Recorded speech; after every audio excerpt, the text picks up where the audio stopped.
Here's a quick and easy way to remove a rusted stuck rotor. We'll be striking the braking surface, so use this method only if you do not intend to reuse that rotor.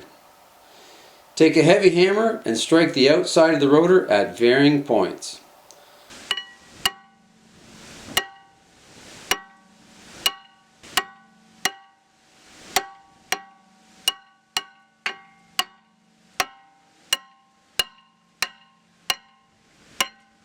Just like that. To prevent the new rotor from rust welding, clean the rust off the hub with a wire brush and apply a thin layer of anti-seize, and you're good to go.